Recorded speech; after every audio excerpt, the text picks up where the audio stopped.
tem mais um MeioCast começando aqui no canal do Meio de Propaganda no YouTube e com recortes para o Instagram que você vê em seguida. Este é mais um braço de conteúdo do Meio de Propaganda, como você já sabe, assim como o nosso canal no Instagram, o @Meio de Propaganda, e as colunas que eu assino nos portais Notícias de Fato de Brasília e Pop Notícias aqui de João Pessoa. Por falar em Brasília, hoje o tema é marketing político. Eu tenho aqui na mesa duas potências paraibanas e que fazem a comunicação política Paraíba afora. A gente vai apresentar já. Preciso dizer que quem me veste é a Loja Lotus e o Estúdio Falecast é a nossa casa. Obrigada pela parceria, pessoal. E bem-vindos! Bem-vindo Lucas Salles e bem-vindo Juarez Guedes. Gente, eu tô muito feliz por ter conciliado as agendas e ter vocês aqui. Por favor, se apresentem. Lucas, por favor. Primeiro, agradecer, Mariana, pelo convite, dar parabéns pelo meu cast. Uma honra estar aqui e ao lado de Juarez Guedes, que é um dos patrimônios nossos. Para a gente, nós somos muito felizes em tê-lo, em ele ser da Paraíba. Verdade, e Juarez é um cara que está perto dele aqui, é muito bom. E quando você falou que ele estava aqui, eu disse, poxa vida, que felicidade. Então, parabéns por tudo e aqui eu sou todo ouvidos e estou aqui à sua disposição para a gente conversar. Muito obrigada. E tu, Juarez, seja muito bem-vindo. Fale aí pro pessoal que ainda não te conhece. Agradecer também e fiquei super feliz, né? Quando eu soube que era com o Lucas. Lucas é uma referência nesse mercado. Acho que é um dos profissionais que em primeiro momento se firmou, apesar de ser publicitário, atender mercado, mas que se firmou de forma muito clara no mercado do marketing político e foi referência com campanhas importantes em todo o estado, campanhas fora do país, campanhas nacionais, campanhas fora da nossa região Nordeste e campanhas de governo que foram bem emblemáticas aqui também na Paraíba. Então eu fico muito feliz de estar aqui com o Lucas e também falar de algo que me move muito, que é a comunicação e marketing político. Eu sempre tento me inserir ao máximo em todo o processo que existe esse debate. Tenho hoje a oportunidade de ser diretor Nordeste do CAMP, que é a Associação de Profissionais de Marketing Político, e isso me permite ter contato com profissionais e conhecer muita gente boa. E modéstia à parte, eu não falo de mim, falo da nossa região. O Nordeste é expert em produção de conteúdo, comunicação política. Nós temos a capacidade de simplificar emoções têm poder na transmissão de mensagem. Isso faz um diferencial muito grande, criativo, no processo de comunicação política do Nordeste. Então, todo o espaço que tem, e principalmente estando ao lado de profissionais que eu admiro e tenho como referência, eu fico muito feliz. Perfeito. Eu passei a palavra, gente, aqui primeiro para eles, mas eu fiz até uma brincadeira, né? Se é que não conhecem Lucas Salles e Juarez Guedes, mas eu quero agora trazer o papo aqui para a mesa, a comunicação política. Claro, primeiramente estamos começando agora, a trajetória de vocês. Lucas é o nome à frente da Nova Ideia. Isso. Nova Ideia, agência tradicionalíssima daqui da Paraíba e que recentemente até deu uma mudada porque tem um IA ali no final que agora é em caixa alta, depois você explica. E Juarez também à frente da Seleta e da Noes, né? Que aí você vai contar também pro pessoal. E eu quero que vocês façam essa contextualização breve, mas explicando já como é que vocês chegaram no marketing político, né? Como é que o caminho... Foi o mercado que puxou ou foi uma escolha, de fato, estratégica? Quero trabalhar com isso. Quem responde primeiro? Lucas? Tá, então, a política desde criança, né, desde lá em Campina Grande, eu nasci em Campina Grande, ela sempre me tocou, sempre me chamou a atenção. E eu observava os políticos. Eu lembro que quando eu era pequeno, falando do Ronaldo Cunha Lima, que era referência lá pra gente, tinha até uma musiquinha que era: Ronaldo Cunha Lima é um grande aviador, quando falta gasolina ele mija no motor. Aí, ou seja, a gente brincava com isso e depois a gente fazia como se fosse políticos e tal. Quando eu fui estudar, tinha aquela coisa de ser presidente de sala. E eu me candidatei, comecei a ser presidente de sala.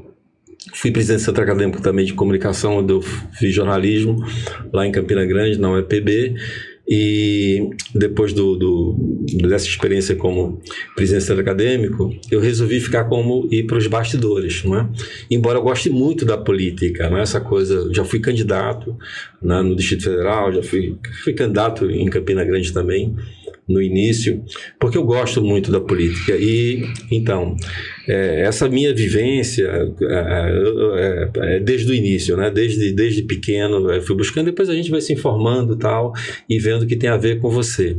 E até porque, a gente estava conversando ainda há pouco aqui, eu e o Juarez, nós somos meio que corresponsáveis, nós profissionais de marketing, hoje eu tenho essa consciência, pela transformação social. Porque muitos dos que, né, liderarão, né, governarão municípios, estados e até o país, né, passarão por a gente. Sim. E só que a gente depois com muita maturidade que a gente vai percebendo. Então, estava falando isso com o Juarez. Juarez é alguém que é muito cioso, né, como presidente do campo aqui para o Nordeste, quem ele vai trazer, né, para a instituição, para justamente isso, esses profissionais que formarão esses líderes, enfim.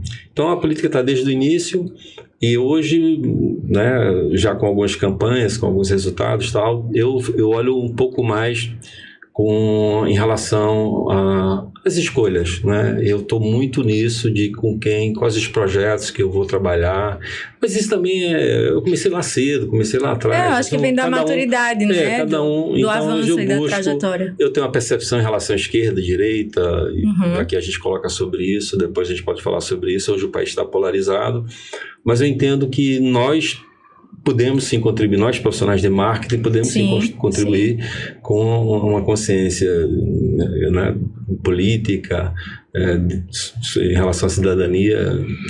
O teu trabalho hoje, ele é associado à Nova Ideia ou você trabalha à parte? Deixa eu falar da equipe. A gente, eu sou muito, assim, eu tenho muita sorte. Eu sempre tive uma equipe, pessoas maravilhosas, né? Os publicitários trabalham comigo. Então, em relação à Nova Ideia, nós temos a Nova Ideia, que atende mercado, e nós temos um braço, desde 2010, nós temos um braço que atende o marketing político, que é a Alfa 9, né? Mas elas se comunicam, elas estão juntas, às vezes a gente tem a mesma equipe, né? Não é campanha que a gente estava, tem a gente até que não... A gente, às vezes, os mesmos profissionais, mas por questão de separar, assim, já que a campanha, um sai para a campanha, outros ficam no mercado, a gente precisou, né, a gente criar essa outra empresa. Sim. Mas esses profissionais que quando vão para a campanha, eles são mais bem remunerados, né? É um momento, eles voltam para a agência, eles não continuam na agência e tem uma oportunidade de ganhar um pouco mais, né? Porque essa vamos dizer assim, a eleição ela é sazonal de 2 em 2 anos e é sempre uma oportunidade financeira para os profissionais que eles ganham um pouco mais. É verdade. Né? E agora em relação ao fundo eleitoral, você tem campanhas que têm recursos, então você pode bem remunerar, né, esses profissionais. Então, eu penso que com a equipe, com os profissionais certos, aí a gente tem que ter um apuro por conta da confidencialidade também. Sim. Lembra com a campanha? Eu me autodenomino, né? Porque eu desconfio da minha sombra. Então, o Lucas é paranoico, sou extremo. E aí, Tom Peters falava que iam sobreviver os paranoicos, né? Quando ele falava em relação a quem iria sobreviver nesse mundo moderno, e agora com a IA, que a gente vai falar daqui a pouco, seriam os paranoicos. Mas aqueles desconfiados, claro, a gente tem que ter critérios para desconfiar. Mas numa guerra, num teatro de guerra, e quando as campanhas são muito acirradas, e eu já vi muitas coisas, então você tem que ter cuidado. Então, essa questão da confidencialidade, né, em relação à tua equipe, por isso que eles precisam ser remunerados também. Sim. As escolhas, isso é muito importante. O time, eu tenho um mau cuidado. Todas as campanhas que eu vou trabalhar, eu tenho um mau cuidado para evitar vazamento de informações. Perfeito. E tu, Juarez? Conta, como é que tu chegou aí na comunicação política? Na realidade, poucas pessoas acreditam, mas eu acho que a minha vida toda eu me preparei para isso. Porque quando eu decidi entrar no curso de publicidade, foi a minha primeira opção de formação, já era pensando em comunicação política. Olha, que massa! Eu cresci apaixonado por TV e apaixonado por propaganda. Eu criança, as pessoas não vão lembrar, não sabem disso, muitas pessoas não sabem disso, mas a TV acabava a programação, ficava com a tela com colobar, né, que são as barras coloridas. Então, a minha vida toda eu ia esconder para a sala, assistir televisão até acabar a programação. E essa paixão por TV e propaganda tinha uma outra base desse tripé, que era a minha relação com meu avô, de quem eu carrego o nome, que era, apesar de não ter sido um político de carreira, de mandato, era alguém que tinha muitas relações políticas. E todos os sábados ele reunia em sua casa, ali no Retão, Manaíra, amigos, e falavam sobre política. E naquele círculo primeiro eles ficavam conversando e eu uma cadeira atrás desde muito cedo. Só então, ouvindo e observando. Esse tripé política, propaganda e televisão me levou a buscar trabalhar com comunicação política. Eu treino curso de publicidade pensando nisso. Chegou o boleto primeiro do que o sonho, e aí eu tive que entrar em outros caminhos. Fui ser produtor de filme publicitário, acabei virando diretor de cena. Em um segundo momento fui trabalhar em veículos de comunicação, e até um determinado momento que eu decidi abrir mão de uma carreira executiva e viver esse projeto que eu tinha a partir de oportunidades que foram se desenhando em eleições classistas. E aí essas eleições classistas me deram uma certa notoriedade porque o resultado foi interessante. Uma delas foi a campanha da OAB, alguns bons anos atrás, e isso me deu visibilidade. No outro ano era o ano da eleição municipal, já consegui fazer campanhas em 3 estados, e isso foi fazendo com que eu mergulhasse cada vez mais. E como era uma paixão muito até certa forma reprimida por esse contexto profissional, mesmo na comunicação, mas paralela à comunicação política, aí eu entrei também de cabeça. Então isso fez com que eu rapidamente estivesse ocupando espaços dentro de relações que me construíram pontes para que eu tivesse hoje a oportunidade que a gente tem junto às empresas, junto às nossas agências que atuam com comunicação institucional e comunicação e marketing político, a possibilidade de ter uma atuação hoje em todo o país. Hoje a gente tem clientes em todas as regiões do país. Então, isso vem muito de um mergulho e não fica restrito, vamos dizer assim, à atuação profissional. Eu entendo que eu tenho quase com obrigação. Porque o que foi que eu fiz? No Brasil você não tinha formação. Então fui fazer pós-graduação na Argentina, fui fazer curso de formação na George Washington. E isso me trouxe um conhecimento que eu entendia que eu tinha necessidade de compartilhar. Então eu me acostei, cheguei junto de todos os projetos que tinham a ver com formação dentro do nosso campo. Então hoje, em todos os cursos, eu me dou, porque quando você faz, até quando os que são remunerados, você faz a conta, não fecha, é muito melhor estar fazendo 1 hora de consultoria do que 1 hora de aula, mas isso me permite. Primeiro, me força a estudar mais, porque é uma das vantagens de lecionar, você tem que estar sempre se atualizando, e me permite a troca, porque o processo da comunicação política, para mim, tem uma lógica muito clara. Tem um autor que eu gosto muito, chamado Duran Barba. Ele é um dos fundadores do braço Latam da George Washington, que é o principal centro de reflexão sobre comunicação política no mundo. É um cara com PhD, sei quantas formações, enfim. E ele tem uma frase que eu acho interessantíssima, que é a grande virtude de um consultor é sair da sua autossuficiência e aprender a aprender permanentemente a partir daquilo que realmente é importante, que é a perspectiva do leitor. Perfeito. Então, se você não tiver uma humildade metodológica e de ouvir as pessoas, muito provavelmente você vai ser um consultor desastrado, porque jamais o eleitor que vai tomar sua decisão de voto vai ter o seu repertório como média. Você que estuda muito, que lê muito, que consome muito, que reflete muito, que racionaliza muito o processo, essa não é a média. E principalmente no conteúdo político, que as pessoas estão cada vez mais distantes. Então, esse processo de participar desses movimentos em torno da comunicação política com esse espírito de humildade, de ouvir, de entender, de aprender com o próximo, de reconhecer, como eu já reconheci, campanhas brilhantes sendo feitas no interior do norte do país, e quando você vê aquilo, e não estou falando de estética, não estou falando de um digital que funciona e é interessante e tem ali métricas, é a lógica estratégica por trás do plano de ação daquela campanha, a lógica estratégica do desenvolvimento criativo de mensagem daquela campanha, de contraste com o adversário, muito refinado, de pessoas que têm isso de forma empírica. Então, eu vivo e respiro comunicação política e estou sempre muito próximo de todos os ambientes e fico muito feliz quando um espaço como o seu abre espaço para que a gente possa falar sobre comunicação política. Sem dúvida nenhuma. Eu tenho certeza que esse é um tema em que, inclusive, especialmente neste ano de eleições, vai ser ainda cada vez mais aí atual e isso aqui vai virar uma aula.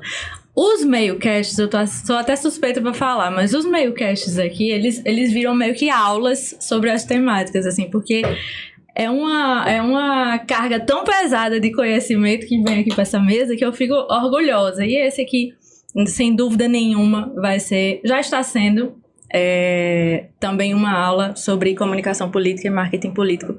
E eu queria fazer até essa pergunta. Afinal, o que é marketing político? Assim, se vocês puderem. Juarez já meio que deu uma definida agora na trajetória dele, ele falando. Engraçado, né? Nós temos 2 perfis que chegaram para fazer a mesma coisa, combinaram na mesma atividade, digamos assim, mas que vieram de bases diferentes, né? Curiosamente diferentes, Lucas e Juarez. E aí, o que é então marketing político? Vamos para o marketing mesmo, né? A definição de marketing. Porque ciência política você tem 500 anos, tal. Isso. Porque a gente pode falar que o Maquiavel era um cientista político, né? O Nicolas Machiavelli. Então, mas o marketing político é dos anos 60 para cá. Então, os fundamentos do marketing político são os mesmos do marketing. Como assim? Que você usa para colocar este celular numa loja virtual e fazer a comunicação, o que o iPhone faz, que a gente vê na TV aberta, né? Quando ele está vendendo o 17, o 18, 19 e os que virão. É a mesma coisa que você usa para o ser humano? Sim, basicamente é a mesma coisa. E quais são as diferenças? É que o ser humano, ele está vivo. Então, ele tem grupos de pressão. Ele tem os apoiadores que falam... A gente faz um planejamento, dessa coisa da lógica, da estratégia. Primeiro, o que é que a gente faz? O que é que a gente faz primeiro? Que é um instrumento de marketing. São pesquisas. Eu já trabalhei em muitas campanhas no feeling, né? Aquela coisa de você... E alguns deram certo. Mas eu sempre, hoje mesmo, falei com um candidato, que ele vai candidato ao Senado em outro estado. Eu perguntei, você tem pesquisas? Ele disse, eu ainda não tenho, mas nós vamos precisar delas. Você tem algum instituto que você conhece? Que se tiver, disse, não, tem um, mas eu posso sugerir? Pode. Então tá, eu vou sugerir um instituto. Por que isso? Se eu vou estudar cenário, se eu vou lançar uma pizzaria de uma pessoa, eu vou fazer um estudo de mercado. Claro. Eu posso chegar e abrir a pizzaria. Isso. Se eu vou lançar uma candidatura, eu faço um estudo também da viabilidade eleitoral, vou investigar os concorrentes, as possibilidades, o eleitor, a cabeça do eleitor para aquela eleição, porque toda eleição é um fenômeno, ela tem um sentimento, ele precisa ser traduzido. Fato. Então, como é que eu faço isso? Eu faço umas pesquisas qualitativas, eu faço o roteiro. A diferença da pesquisa qualitativa para quantitativa é que é um roteiro a qualitativa. Você é uma entrevista que um moderador faz, é um Fox Group, é uma modalidade onde fica lá um sociólogo ou um psicólogo e aí ele modera, ou seja, ele pega aquelas pessoas, como um Big Brother, deixa as pessoas à vontade, elas vão falando para a gente captar a percepção das pessoas em relação a algo. Então a gente faz um roteiro. Diferente da quantitativa, aquela da intenção de votos, que ela é muito de um instante. Por isso que se fala que é uma fotografia do momento, e é verdade. Então não dá para ter aquela como parâmetro. Por isso que eu já fiz algumas campanhas que o candidato saiu lá de trás de vencer. Lucas, tu é mágico. Mágico nada. A gente fez a leitura do cenário, nós posicionamos o candidato, eu vou falar agora.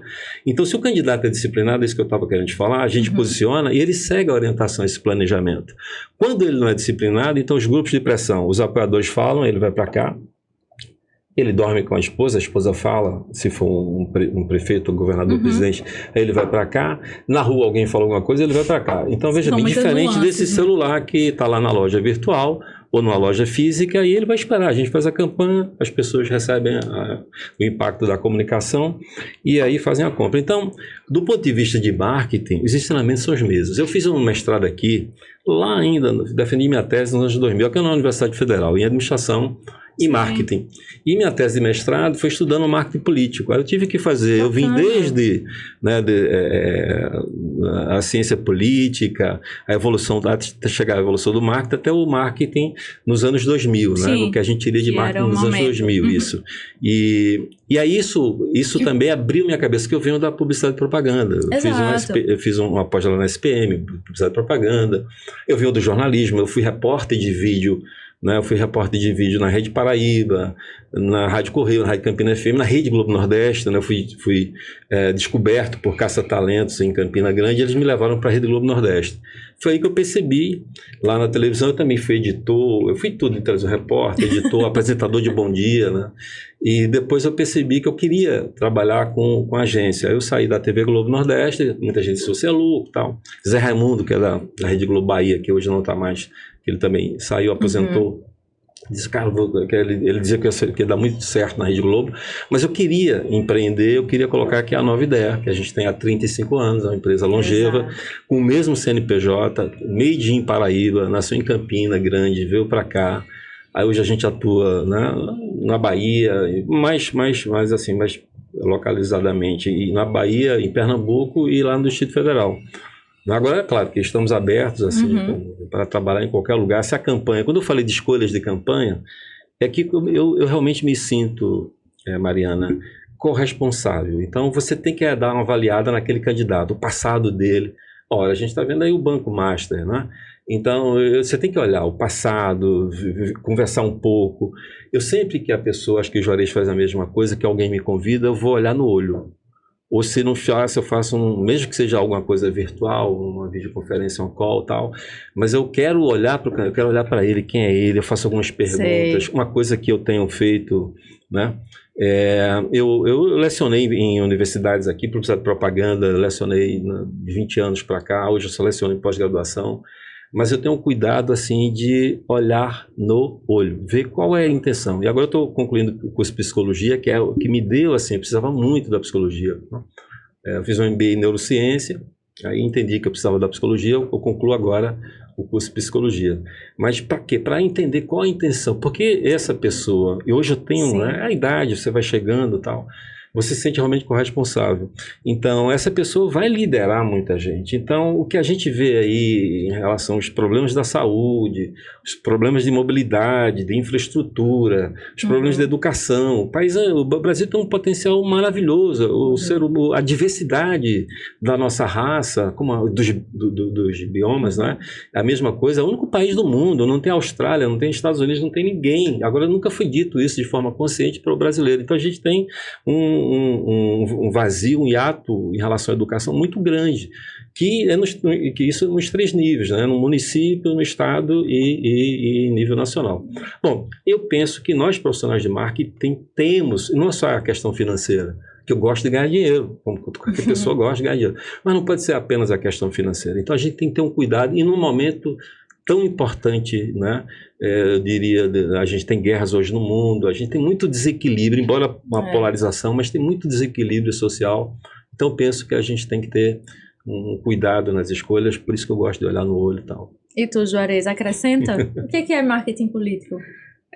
Tem um debate, que é um debate global, que divide um pouco, por exemplo, o Brasil defende muita tese do marketing político, e no resto do mundo se fala muito em COMPOL, comunicação política. Ah, perfeito. Então, debate. E o grande debate passa pelo que o Lucas acabou de falar. É que, na prática, o nosso produto, ele não é um sabonete, né? Então, isso de cara já traz uma diferença. Segundo, é que quando a gente para estudar a teoria por trás da comunicação em relação à política, tem inclusive um teórico chamado Chateaubriand, que é um francês, que é um pai do marketing político, da comunicação política francesa, europeia, são os principais nomes teóricos da Europa. Ele fala que a política no seu exercício ela é comunicação.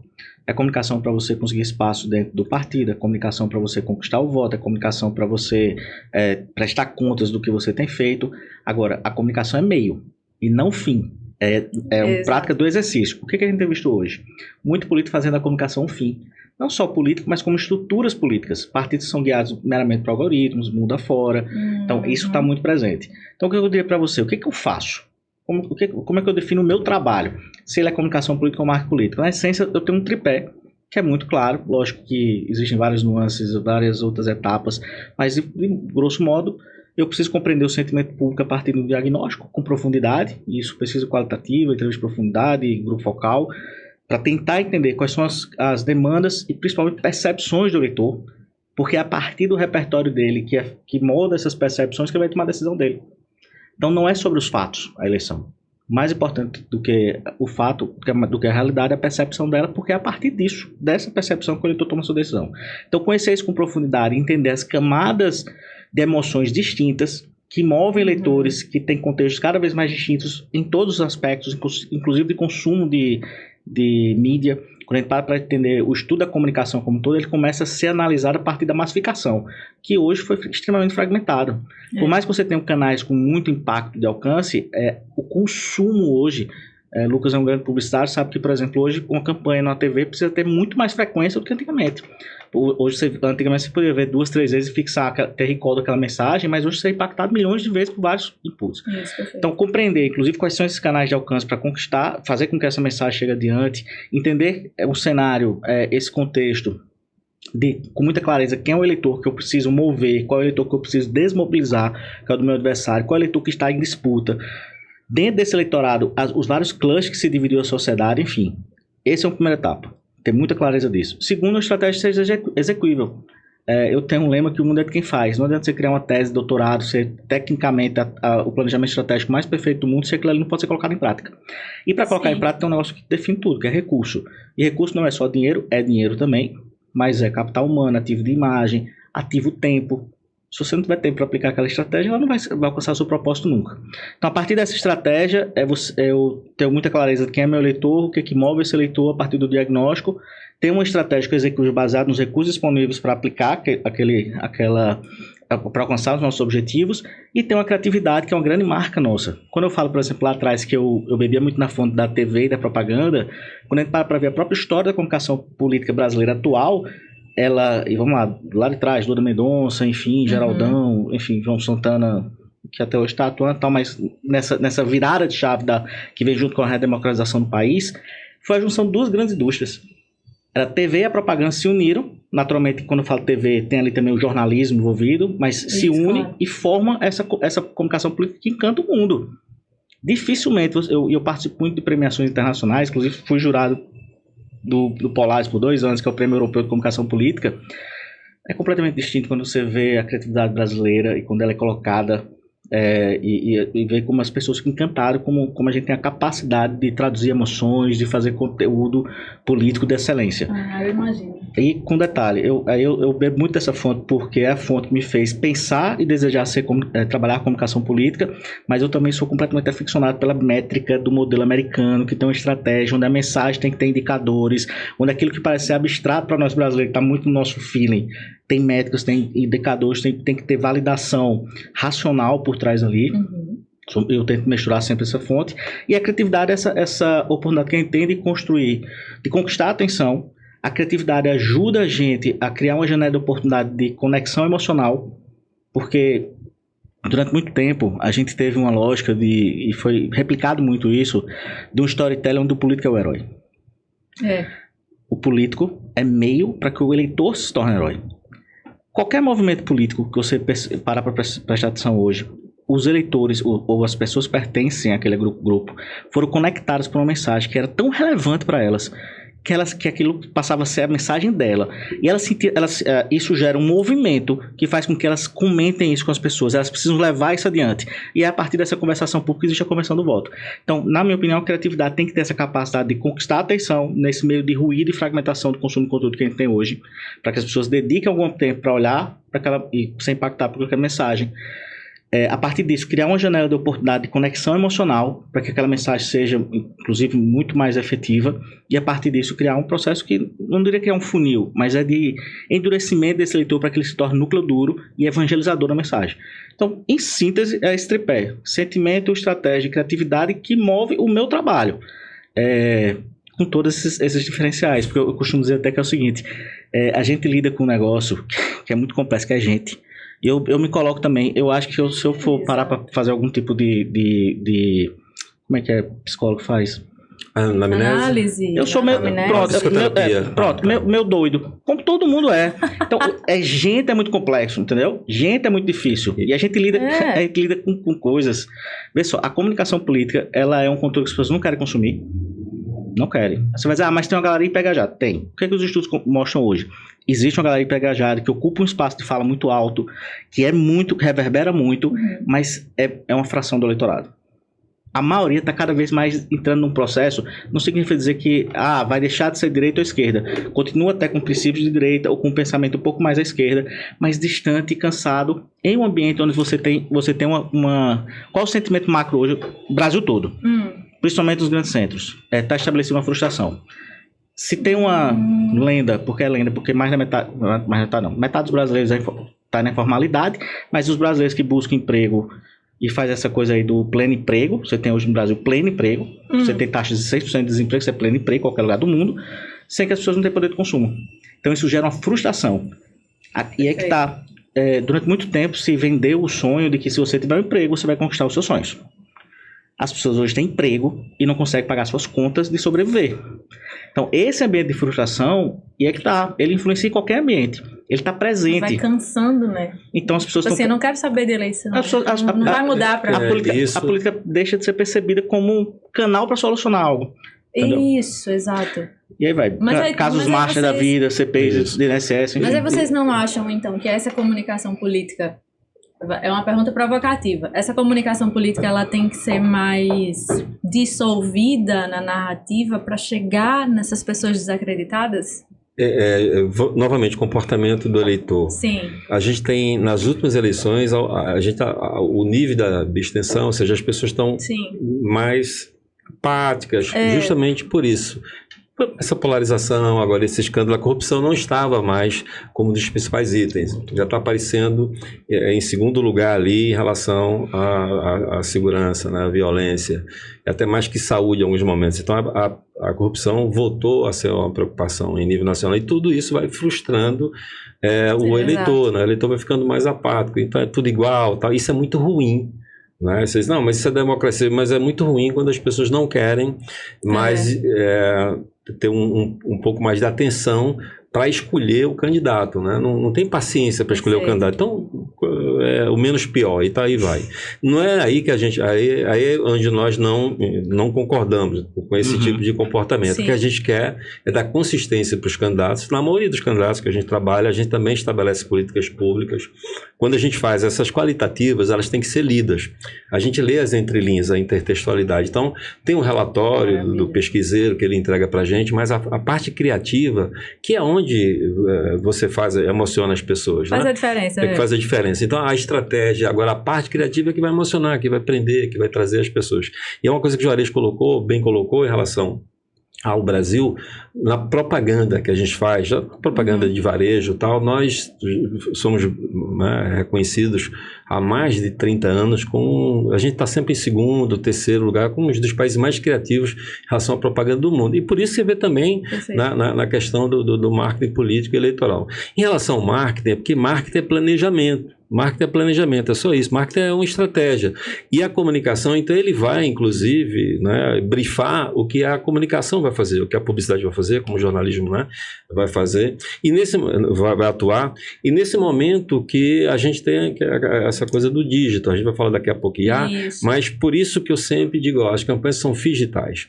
Eu sempre que quando vou para a campanha, eu olho o que é o digital, as métricas, tal, que a gente vai trabalhar, monitorar as plataformas que a gente vai usar. Mas o que é que a gente vai fazer no campo? Como é que a gente vai mobilizar? É claro que isso aí tem que conversar, é multiplataforma, multicanal, como o Juarez colocou. A TV tem seu peso, mas a gente tem que ter uma estratégia de mídia para a TV, mas o rádio funciona. Em alguns lugares que eu sei que o Juarez trabalha, carro de som ainda funciona, tem aquelas... E a gente está num período de pré-campanha, a gente tem aqueles alto-falantes, tá, algumas feiras e tal... Aquilo lá funciona, dependendo de como você vai usar. Então, você usa, multicanal. Então, você vai ter que olhar tudo que você tem, dependendo do lugar que você está.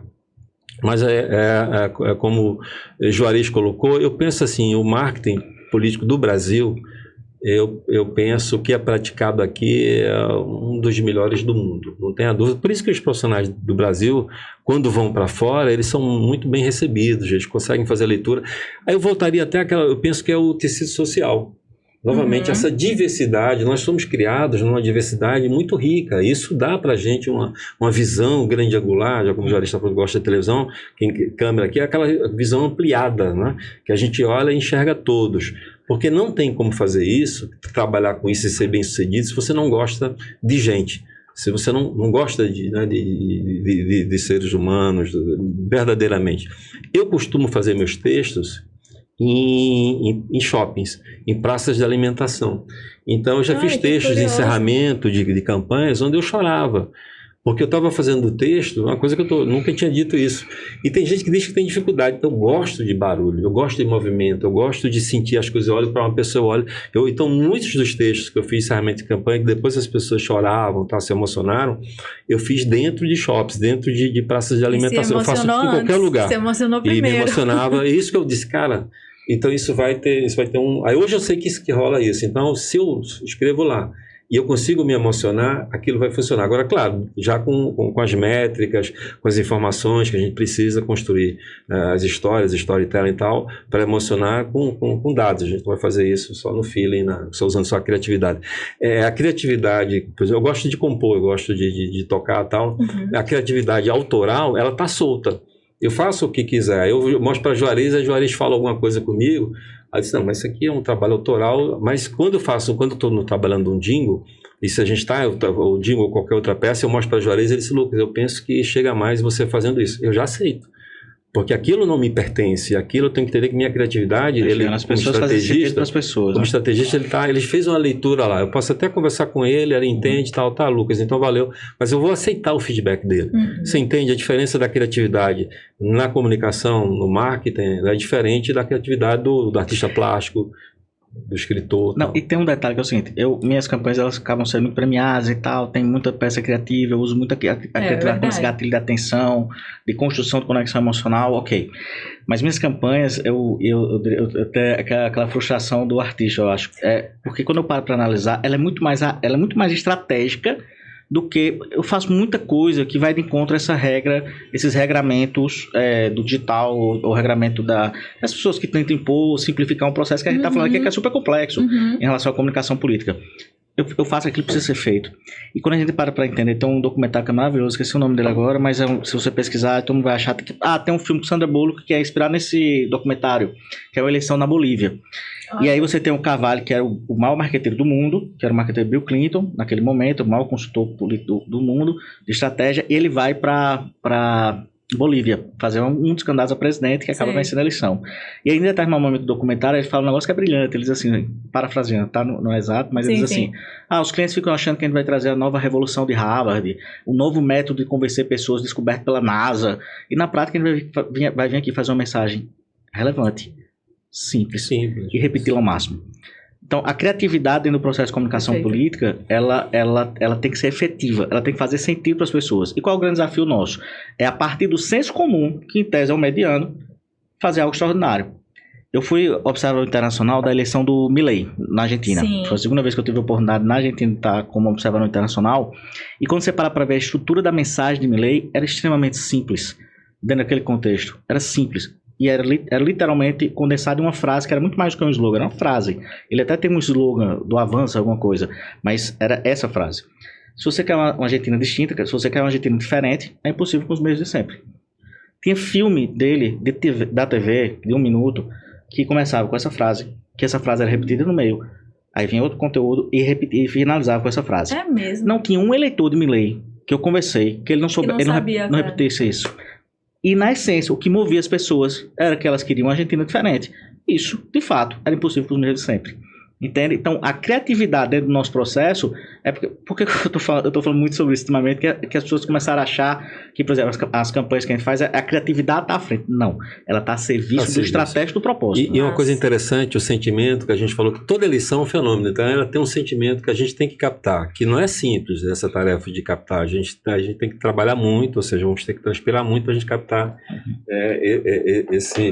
esse sentimento.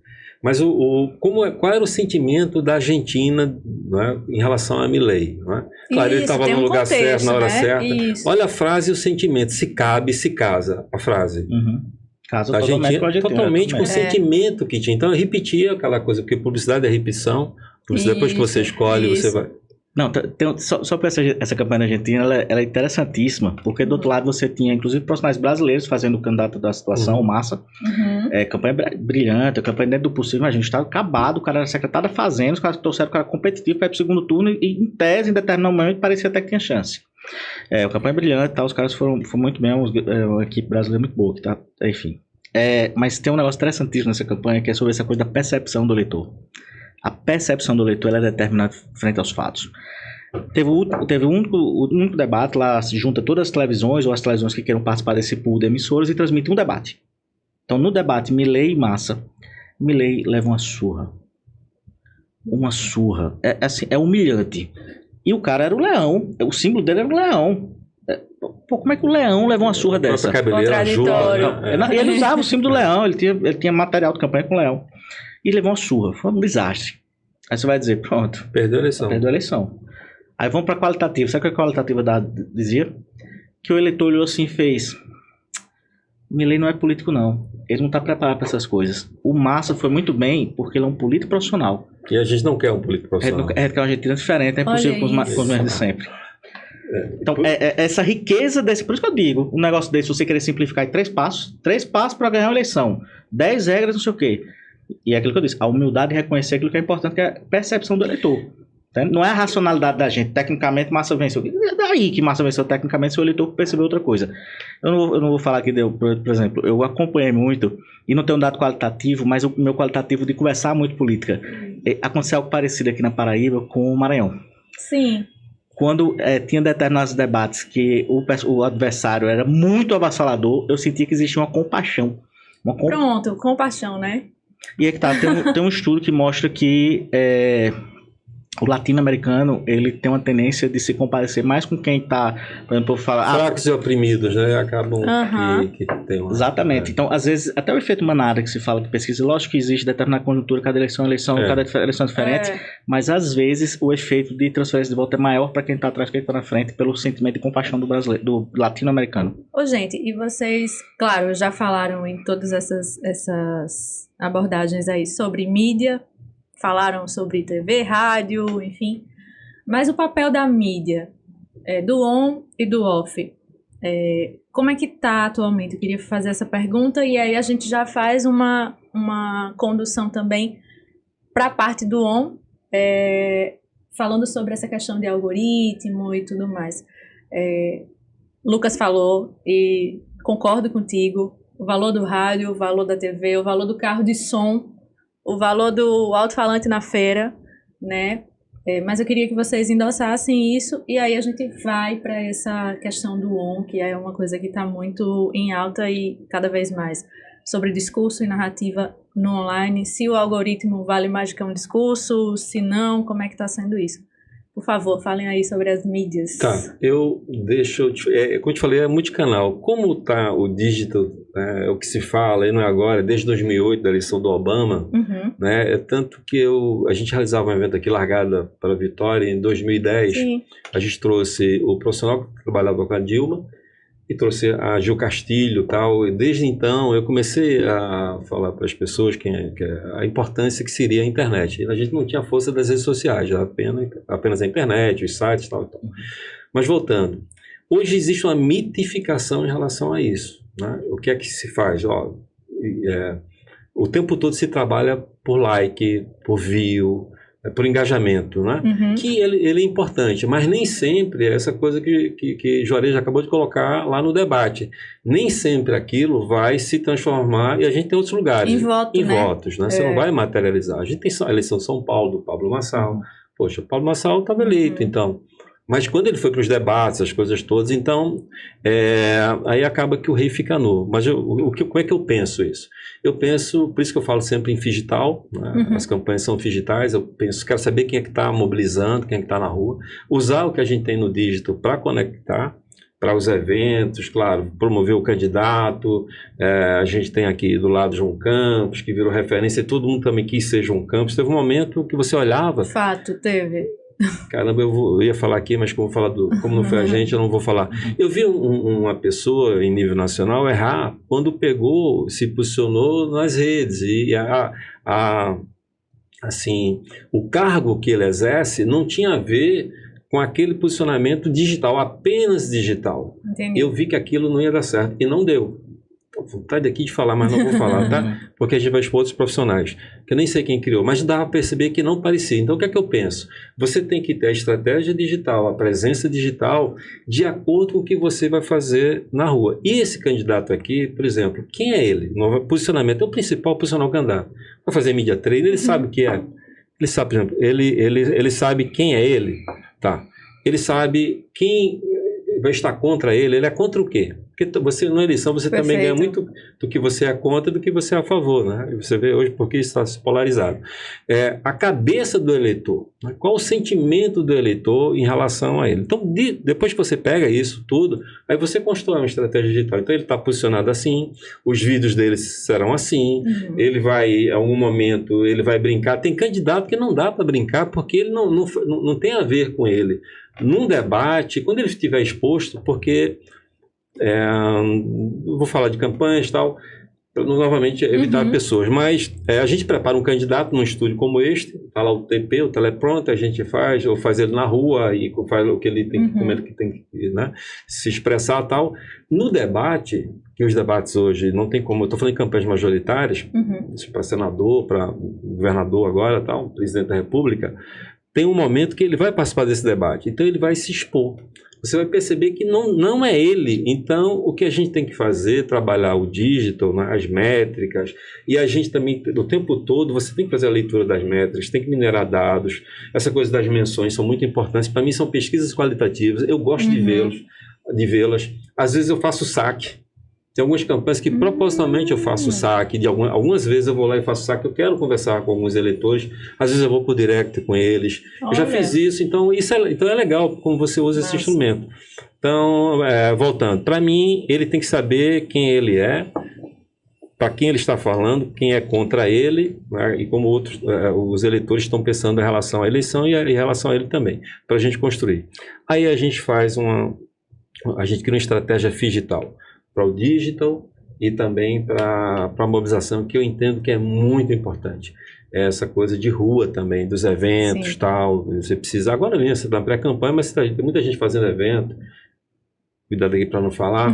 Alguns você vê que estão de acordo, outros você vê que já estão fora de sintonia em relação ao posicionamento. Claro que eu não tenho os dados, que são, para mim, os iniciais ainda são analógicos, que é a pesquisa qualitativa. Eu gosto de ler as entrelinhas, de ir lá a campo. Eu gosto também de validar algumas coisas. Quando eu pego as qualis, Juarez, eu vou também em alguns lugares, saber se aquilo bate. E eu disse, Lucas, mas isso em qualquer lugar do mundo, se eu não tiver barreira da língua, eu vou fazer isso. Eu vou lá, claro, não vou, né, falar que sou profissional e tal, mas eu valido. Aí depois que eu tenho aquilo, algumas coisas na quali também traz, algumas coisas eu pego lá no campo, que aí eu vou criar histórias que impactem, ou seja, aí, os insights criativos nessa nossa relação. Então eu entendo que o digital tem que estar ligado ao campo, e tudo que você puder utilizar, agora que tem a ver com o candidato, né? E tu, Juarez, tua opinião? Eu digo que o que eu entendo sobre digital.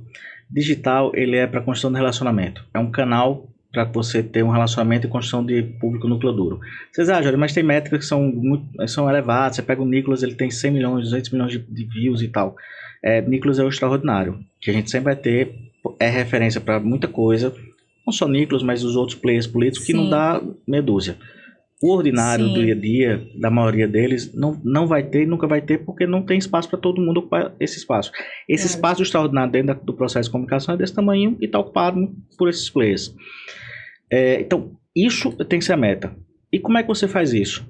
Hoje, nessa coisa de modismos que vêm e vão de tendências do digital, tem duas coisas que acabaram sendo perenes, estão estabelecidas e é provocado por esse ambiente. Porque antes, quando você tinha os veículos, eu acho que 2010 foi a última grande campanha que você controlou e tinha um processo de marketagem estabelecido, né? Que você pega grandes players nacionais que foram construídos de uma forma e depois que eles ficaram expostos a esse ambiente digital, que tem uma frequência maior de exposição, você viu que não existia aquele personagem. Era uma lenda, foi uma peça de marketing.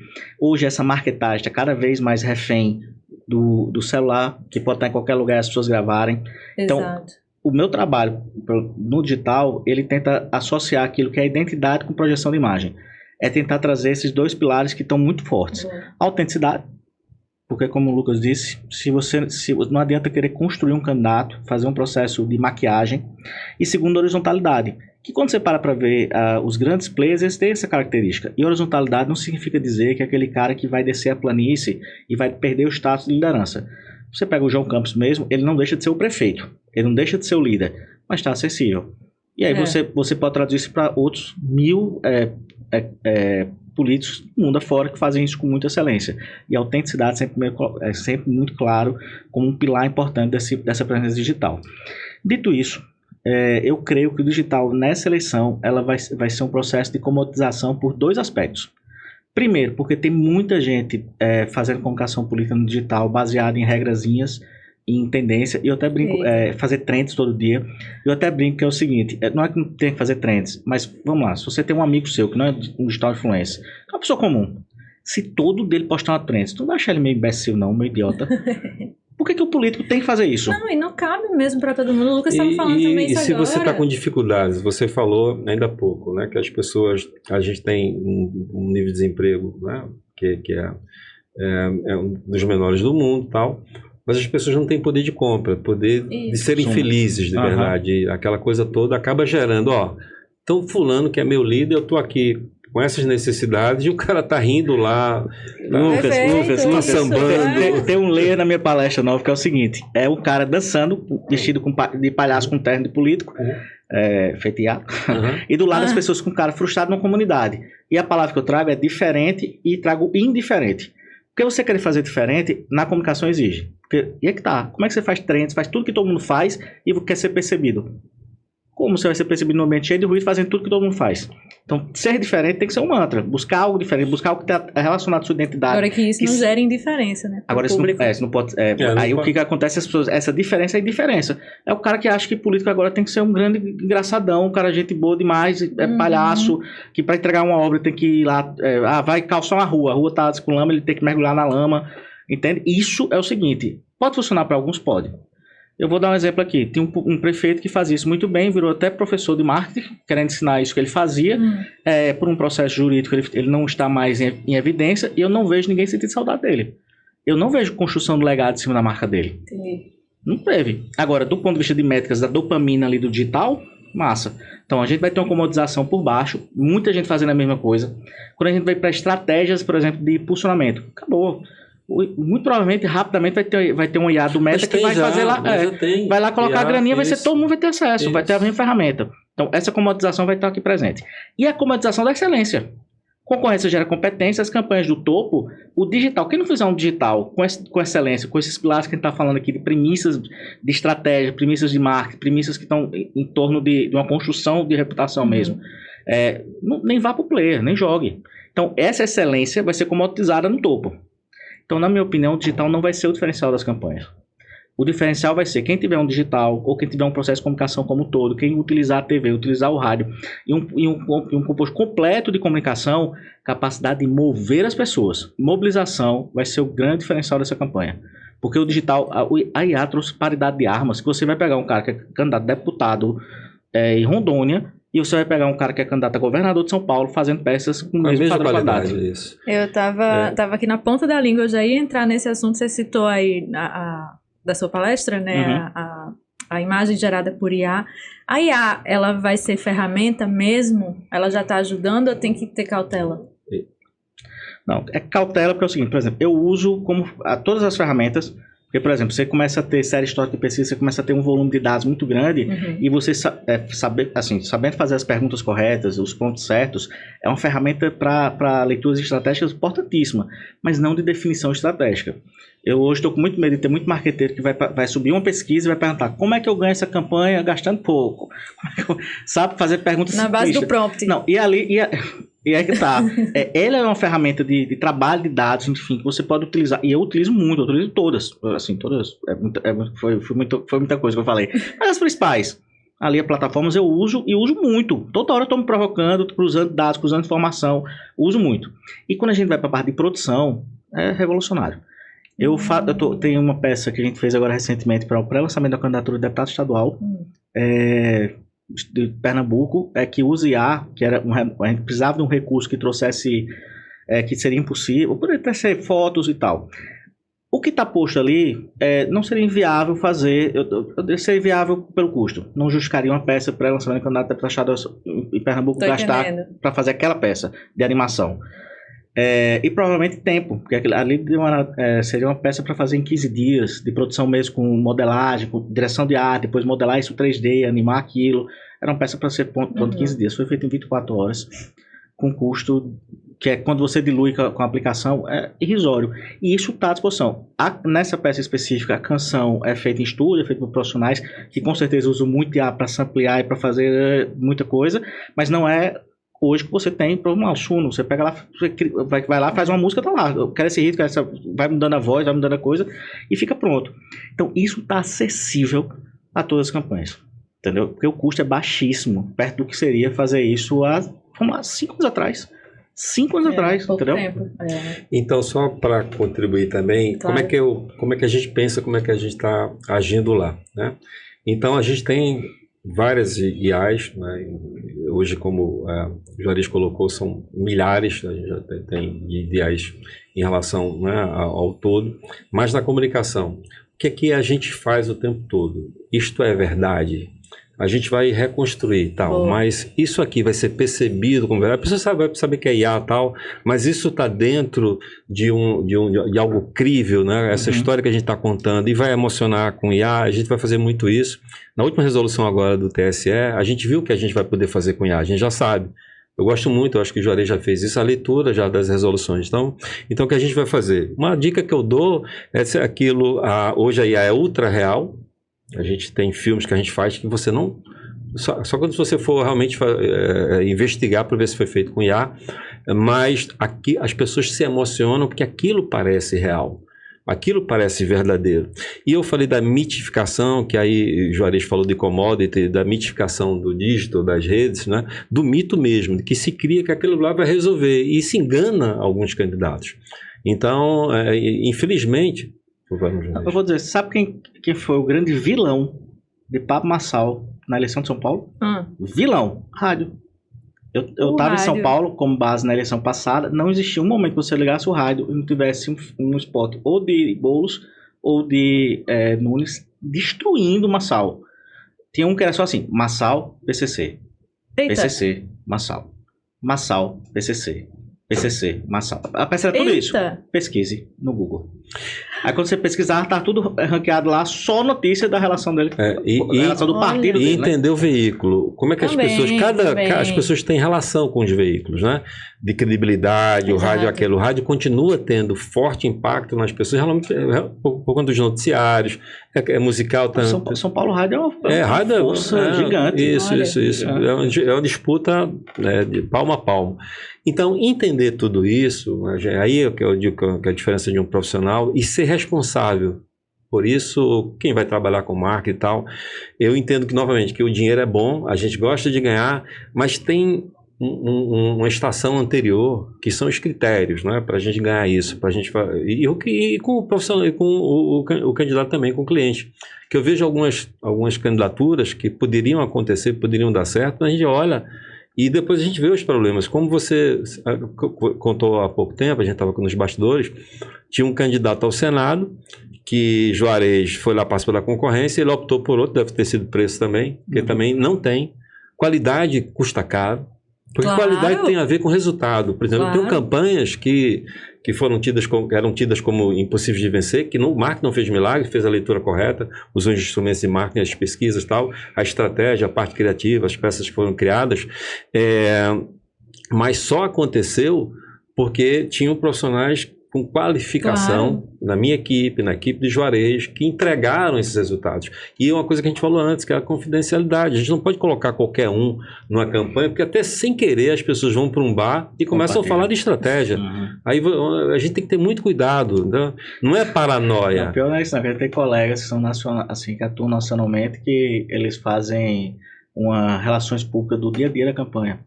Tem um caso que é bem emblemático de um candidato do marketing foi inclusive desligado dessa campanha 15 dias depois, porque nada do que ele prometeu entregou, porque ele entrou na campanha e fez uma coletiva. E saiu dizendo, nossa estratégia será fazer isso, aqui. Eu vejo os técnicos do Brasil, alguns técnicos brasileiros, os repórteres cobrando a estratégia. Qual foi a tática? Você não fala disso. Veja os europeus, eles dão dribles. Você não fala da tua estratégia, do teu plano tático para aquele jogo. Não tem um ponto porque o adversário vai ficar ouvindo, vendo. A questão, você falou rapidamente na resposta anterior sobre o media training e passa também pelos profissionais, porque tem que entender esse contexto também da mídia. Tem mídias que são enviesadas, sim, a gente entende. Tem a fidelidade do público para com elas. E aí o profissional também precisa entender. Tem uma campanha do Maranhão, em 2006, que foi uma campanha que... Oh my God, um dia eu conto. Mas um dos eventos eu vou contar. Eu entrei numa sala, muita gente. Aí uma pessoa olhou para mim e disse, qual é a estratégia? Eita. Eu disse, aqui? Inclusive tinha uma pessoa que eu sabia que estava fazendo interface. Aí eu não falei da estratégia, mas qual é o próximo programa? Aí eu falei do próximo programa, que seria um programa da saúde. Sei. E contei o programa como seria. Ora, aí existem coincidências, porque o que é que você faz? Quando você sabe que vem lá com saúde, o outro cria um antídoto. Mas o tema, aí o que é que o pessoal costuma dizer? De alguma maneira a informação chega no adversário, diz, vai ser saúde o programa que vai vir. Eu dou muitos dribles, tá? Acho que o Juarez faz a mesma coisa. Vai ser saúde. Aí o outro programa lá vem com saúde, falando alguma coisa, mas o que veio de saúde era respondendo ponta a ponta. Vazou naquela reunião. Porque não dá para você ter as informações precisas. Cada item que nós colocamos lá, eles vieram respondidos. A gente fez o programa antes, aí a outro vem respondendo. Então, por isso que essa informação, a confidencialidade é tão importante na escolha da equipe. Eu tenho uma regra básica, e ela é básica do que assim, ela é a regra 0, não é nem a 1. Não pode ter nenhuma foto bastidor, nenhuma foto dentro de QG de campanha, nada que transmita dado sensível, nada, nem que você está na campanha. Eu vou dar um exemplo, uma campanha que a gente disputou, campanha grande, campanha majoritária, que eu sabia exatamente como seria o filme de abertura do segundo turno do nosso adversário, que a produtora de vídeo publicou todos os takes nos issues. Então a gente sabia que tinha... Os takes mesmo? Tu percebeu tudo? Quando eu vi o filme, eu fiz, eu assisti esse filme todo. Porque tudo. E a gente sabia que ia ter uma peça, um símbolo que eles iam utilizar, porque eles repetiam nessas cenas. A gente foi lá e fez peças em torno daquele símbolo, como contraponto já. Na hora que entrou o programa dos caras, a gente já começou a soltar esse material. Entendeu? Então, assim, é dado sensível. Porque, pronto, sabe o que é? É muito tentador você ficar num processo de disputa. Porque tem ego. Você lida hoje com geração Z, que é um desafio gigante. Principalmente o digital precisa ter profissionais da geração Z, TikTok, enfim, precisa ter isso. E fica uma competição. Aqui na Paraíba, na campanha do governador João Azevedo no segundo turno, a gente fez uma peça, e isso a gente tinha comprometido desde o primeiro dia que eu sentei com ele, que a gente fez uma entrevista, e eu confesso que eu não sabia que ele tocava instrumentos. Ele toca ukulele, bateria, teclado, guitarra, baixo. Eu disse, a gente vai fazer uma peça, eu tocando guitarra. No primeiro turno, a gente disse, não vamos fazer no primeiro turno porque tem muito ruído, vai passar despercebido. No segundo turno, vai ter segundo turno aqui, a gente entra com essa peça. E quando a gente fez essa peça, naturalmente ela quebra uma relação de expectativa e realidade em torno do personagem. Total. E era aquilo que a gente queria, porque a eleição do segundo turno estava totalmente polarizada, por só querendo saber de Lula e Bolsonaro, ninguém debatia aqui, e existia um eleitor que a gente tinha possibilidade de crescer. Porque aqui na Paraíba, o eleitor ele é conservador. Eu não dei conservador nos costumes em si, até mas é conservador nas grandes mudanças, né? Conservador assim de algo que vai tirar ele muito da zona de conforto. Ele é um eleitor um pouco mais rígido em relação a alguns pilares para a decisão desse movimento de voto. E aí tinha um eleitorado desse que tinha muita conexão com o potencial eleitor nosso que a gente precisava alcançar. Então a peça ela tinha essa obrigação, romper o desinteresse. Naturalmente essa peça repercutiu muito. Repercutiu muito, papapá. E aí o que acontece? Os adversários começaram a fazer meme. E um deles... Começaram a ajudar. Quando eu cheguei... E não foi os meninos que estavam no marketing, os marqueteiros, mas foram a geração Z deles lá, no digital. E fez quando eu lembro que eu cheguei, a planeta da campanha tava com raiva. Pô, os caras estão fazendo meme, tentando se construir, não sei o que, tal. E quando eu vi a peça... era o governador no lugar de Chibinha. Era a música de Joelma e colocaram ele como Chibinha. Aí, eu fiz, qual é a próxima publicação do governador? É essa. Tu pagou pro pessoal, né? Quem é que tá pagando esse pessoal? Eu publiquei, vai entrar agora essa peça. Ela teve mais engajamento que o filme original. Pois é. Olha, que é o lance da miopia do marketing, quando você fica nessa coisa que você perde qual é a essência da gente. A gente não ajuda. A gente não tá disputando a gente. Não é disputar quem faz a melhor campanha. E tem um negócio que eu sempre falo para minha equipe, que é o seguinte: turma, pra gente aqui é um trabalho, que nós somos profissionais, vai ter entrega, a gente vai dar a nossa vida, é assim que tem que ser, entendendo sempre o seguinte: é o projeto da vida de uma pessoa que tá em jogo. Então, se você não entender isso, aí você coloca brincadeiras acima, você coloca a sua vaidade pessoal, tá mostrando que bastidores, gravando a peça, não sei o que. Isso é nada perto do que se tá em jogo. Isso a gente está falando do nosso cliente de contratação, a gente só é contratado. E quando a gente vai para o que tem que representar esse projeto, e eu tenho uma felicidade, por exemplo, eu vou ser bem honesto, eu só uma vez eu me deparei com uma campanha que quando eu vi eu fiz, tô no lugar errado. Tô no lugar errado, não é aqui que eu deveria estar. Uma vez. Eu olhei assim, isso aqui não tem nada, isso aqui é meramente... Isso não tem nada que conecta comigo, nada que eu acredito. Única vez, único projeto. E quando eu não tinha mais relação contratual com esse projeto, pensa naquele negócio de tirar um alívio, sabe? Única vez. Hoje, todos os clientes da gente que a gente que trabalhou, são clientes que a gente se conectou com a verdade que eles transmitiam, com aquilo que era o propósito dele. Então, além de você estar lidando com o projeto da vida de alguém, você está lidando com um projeto que, em tese... E que vai transformar a vida de outras pessoas. Tem que transformar aquela realidade que as pessoas estão inseridas. Então, é algo que, se a gente ficar nessa coisa de uma efemeridade, de uma dopaminazinha do digital, da coisinha desse ceguinho aqui, e não entender isso, tá errado. Então, é regra assim, publicou o bastidor, tá fora da campanha, pode ser o melhor do mundo. Questão de ego, na campanha tem muitos interesses, disputa de poder, tu sabes disso, Manala. Então, essa questão do ego que Juarez coloca, e tende, alguns profissionais tendem, né, a, infelizmente, deixar que o ego os conduza, eu penso que é um dos outros grandes problemas que a gente enfrenta. Porque no nosso caso, nós somos invisíveis. Quem tem que aparecer é o candidato, a gente tem que dar o tempo todo, né, o subsídio para que ele apareça bem. E eu vejo em algumas campanhas que quem aparece é o marqueteiro. Você vê lá, ele está falando lá, ele está isso, ele quase que ofusca o candidato. Então, eu não entendo assim. Eu entendo que nós, profissionais de marca, a gente tem que dar o apoio, mas a gente não pode ficar querendo aparecer mais que o candidato. O marqueteiro chegar na campanha e fazer coletiva. Existe para dizer a estratégia. Olha que loucura. Né? Pronto, hoje a gente tem atuação. Você pode na minha rede social, não tem uma foto minha com o cliente, não tem uma foto minha nas cidades onde eu estou indo. As cidades que eu sempre pontuo, eu gosto, eu publico, são cidades onde eu vou palestrar, eu vou dar aula, ou às vezes é cidade até assim, de aeroporto que eu estou indo para outro lugar. Conexão, né? Nunca no lugar que eu estou, não coloco. Por quê? Porque a gente está lidando com algo que, veja bem, não é a vida de alguém aqui, é a coisa mais importante da vida de outra pessoa, de um contexto que tem mais candidaturas e várias. E você não sabe o que as pessoas assim, podem fazer nesse ambiente, entendeu? Isso. Então, a gente lida com algo que é sério. Cuidado com a vida também, porque tem gente que leva muito a sério. Essa coisa de campanhas, a gente faz, o outro lado, vencendo ou perdendo, o outro lado fica te odiando, né? E como a gente está falando da Paraíba, né? Eu colocando as coisas da Paraíba, mas lá fora também é a mesma coisa. Só que lá fora a gente sofre menos. Como a gente mora aqui, né? No meu caso, moro aqui e tal, em todas as campanhas que a gente fez, mesmo vencendo, o outro lado, né, fica muito chateado, não entende que aquilo que é um trabalho profissional. E quando perde é pior, porque é a perseguição. Aí, quando perde, meu Deus do céu, eles levam isso e não imagina. Sim, essa perseguição. Olha. As empresas e tudo mais. Sim, existe. Então a gente tem que ter esse cuidado até para você não se expor tanto. Né? Acaba que... E outro, você acaba... por exemplo, é um jogo estratégico.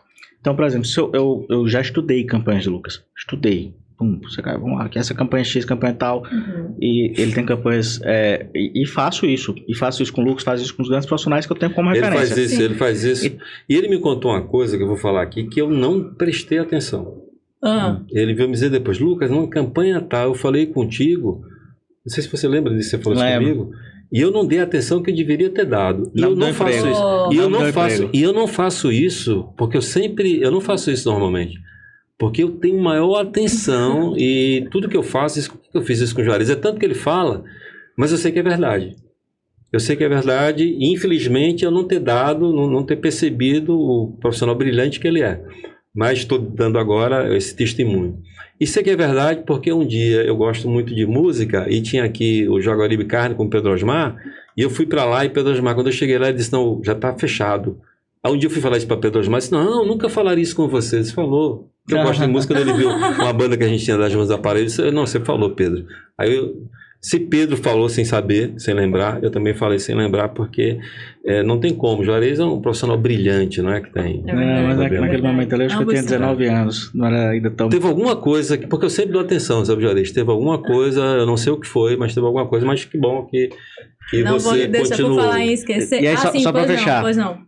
E assim eu faço com todos os profissionais. Então, por exemplo, quando eu chego na campanha que eu sei quem é o marqueteiro, eu já conheço um pouco da linha... Esse é o primeiro trabalho que tem que ser feito. Quem é que está por trás dessa campanha? Eu sei a linha estratégica, eu sei se o cara é muito mais lado B. Eu sei, ele vai bater mais, ele vem... E tem alguns marqueteiros que tem alguns mantras que eles sempre põem nas campanhas, sabe? Sempre. Tem uns caras que repetem fórmula mesmo. E aí eu sabendo quem é, beleza. No caso de Lucas, que tem uma coisa mais refinada, beleza. Mas eu tento entender a lógica dele e eu sabendo, eu já vou trazendo uma estratégia que é o seguinte. Agora, o que eu posso fazer, gente? Vocês estão nos vendo aí, eu vou ter que trabalhar com ele. O movimento contrário agora. O que acontece? Qual a grande diferença do marketing de produto e o marketing político? Sim. Vamos lá. É que, por mais que exista a competição, a Coca-Cola faz um filme, a Pepsi faz outro, mas isso demora tanto. Ou até se for no digital, é numa outra pegada, porque é o seguinte, você fez um conteúdo, instantaneamente começa a desconstrução. E hoje, isso com o eleitor adversário produzindo conteúdo. Então, aquilo que a gente faz é um processo de construção e desconstrução permanente. Então, você ter vantagem competitiva de entender como é que pensa o estrategista adversário. Então, eu tento ao máximo omitir que eu estou participando dos projetos. Lógico que se em determinado momento você vai para um reunião de debate, você participa do debate, isso acaba transparecendo. E o boca a boca, o mercado se conhece. Mas eu evito ao máximo dar essa munição para o adversário. Eu também. Eu quase, se você for lá, Lucas Salles DF, aproveita e vai lá, Lucas Salles DF. Eu ia dar esse espaço para vocês passarem os arrobas. O nosso arroba lá no Instagram, você vai ver que tem pouca coisa. Isso que o Juarez está falando, porque nós temos que nos preservar. Uma das coisas que o Juarez colocou é o que eu faço. Quem é que está por trás dessa eleição? A gente sempre vai procurar aqui saber como é que ele pensa, o que é que ele já fez, e a gente começa a fazer essa leitura. Então, quanto mais a gente se expõe, acaba que a gente dá para o adversário algumas dicas que... Então, o ego tem que ser, de alguma maneira... trabalhado. Isso, gestado. Você tem que fazer uma boa gestão dele, autogestão do ego, que é uma coisa da vaidade, né? Vencer e tal, não é fácil você trabalhar com isso, mas é um grande desafio da gente. Eu imagino que o seu curso de psicologia está contribuindo muito, nesse conhecimento, né? Para autoconhecimento e também para fazer essas leituras. As leituras sociais e as leituras também do candidato que a gente está trabalhando. E o que eu ia falar era que, para não lhe deixar esquecer, de falar sobre a IA na Nova Ideia. Sim, aí o que a gente para ter tido aquela mudança ali, isso, há 2 anos nós começamos, há 2 anos começamos a fazer essa transformação digital na Nova Ideia. A cultura, né? A gente já tem uma cultura forte, nós temos uma empresa com 35 anos, e quando veio o advento da IA, porque o que é IA? IA é socratiana, vamos dizer assim. Você falou dos prompters, é saber perguntar. Então, para isso você tem que ter repertório, tem que ter história, tem que ter conteúdo, e a gente percebeu o que a gente tinha. Então, os profissionais, nós temos profissionais com 19 anos, com 22 anos, com 60 anos, temos profissionais que trabalham freela home com 70 e poucos anos, maravilhosos, com 70 e poucos anos. Tem um profissional que trabalhava com o Duda Mendonça, que ele mora numa ilha hoje, trabalha com a gente, que tem 73 anos. Então a gente tem, aí quando a gente coloca tudo isso, dá um molho interessante. E a gente usa IA hoje com todo esse caldo que a gente tem, caldo geracional que a gente tem hoje. Então o que é que a gente fez na Nova Ideia? A gente começou a construir, a gente tem hoje agentes, a gente tem uma equipe de tráfego pago, a gente tem de produção de conteúdo, de análise de pesquisas, falando do marketing, fora o varejo. Porque nos permitiu fazer isso. A gente foi construindo. A gente está até com um produto para lançar mais para essa eleição. A gente vai ver se dá para essa eleição, que é algo que a gente construiu, né? Esse produto para inteligência artificial. Mas a gente não sabe se vai dar tempo por conta para a gente lançar, que aí é o primeiro produto nosso, de IA. É o primeiro produto que tem. Aí tem. Temos um spoiler, viu, gente? Eu não vou dizer o nome dele agora, porque talvez a gente não consiga lançá-lo, mas se a gente não lançar agora, a gente lança para a próxima eleição, já dentro. Agora, tudo legal, a legislação eleitoral, as últimas resoluções, tudo que é possível, e dando dicas. Então, é isso, nós nos transformamos por necessidade. Agora, uma coisa que a gente diz para a equipe, o nome ajuda muito, né? Nova Ideia, né? E muita gente fala Nova Ideia. E eu deixo, porque esse foi proposital. Eu queria mesmo Nova Ideia, mas era lugar comum, se tivesse colocado Nova Ideia. Aí chegou essa coisa do 9, né? Que cabalisticamente ele é o último, em algumas filosofias orientais, é o último número, né? Porque depois do 10, numerologicamente você tem 1, o 11 é o 2, você sai a escada. Então, e a gente está lá no topo, com essa tem que ter humildade e responsabilidade, por quê? Por isso a gente colocou a palavra ideia. A gente está lá, mas é um abismo depois, que você recomeça. Então, aí a gente colocou a palavra ideia. A gente tem que ter humildade para poder, né, ter insights, olhar com essa cabeça para aprender, a desaprender, para poder reaprender, ou seja, essa transformação o tempo todo que a gente vive agora como nunca. Mas a gente já tinha isso, eu digo, no DNA. Nós temos o nosso mascote, é o Einstein, e ele tem frases maravilhosas. Vou citar duas aqui. Eu li o Einstein quando eu tinha uns 14, 15 anos, que era o livro Como Vejo o Mundo. Ele tem, que é a imaginação é mais importante que o conhecimento. Isso é maravilhoso, né? Porque às vezes o conhecimento, a teoria te deixa, né, enjaulado lá no teu conhecimento, né? Eu, como professor universitário, posso dizer isso, que eu vi alguns amigos meus enjaulados naquelas teses, tal, e quando a transformação estonteante do que está acontecendo até agora. E a outra é uma mente que se abre para uma nova ideia, jamais volta à sua forma original. Então, todos nós somos ignorantes, todos nós. Quando a nova informação chega, quando a nova ideia chega, então a gente expande. Por isso que a educação é tão importante. Se a gente, desde a primeira infância, educa. Por isso que o nosso trabalho como profissionais de marketing, lá em Petrolina, né, o prefeito Júlio Lócio criou um programa que foi fantástico, um programa transformador, chamava Nova Semente, para crianças de 0 a 5 anos. Não existia um desenho em nível nacional, porque não dava para ter creches, construir creches, por conta da burocracia, você sabe como é que é, das coisas todas necessárias, porque há desvio. Então se alugava casas, e se fez uma PPP, parceria com a iniciativa privada e com as famílias, que também pagavam um preço simbólico, até para se sentir dono de R$10. E aí se colocou quase 10 mil crianças em sala de aulas, em creches, que foram construídas em casas, né? Melhor, foram implantadas em casas reformadas, adaptadas para aquilo lá. Então essa era uma política pública que não existia, que nós ajudamos de alguma maneira a construir. E eu penso, né, que sempre que tiver oportunidade, que nós tivermos a oportunidade, nós vamos também ter esses insights, sugerindo também nos programas do governo. Uma coisa que eu gosto de trabalhar é a construção do programa de governo.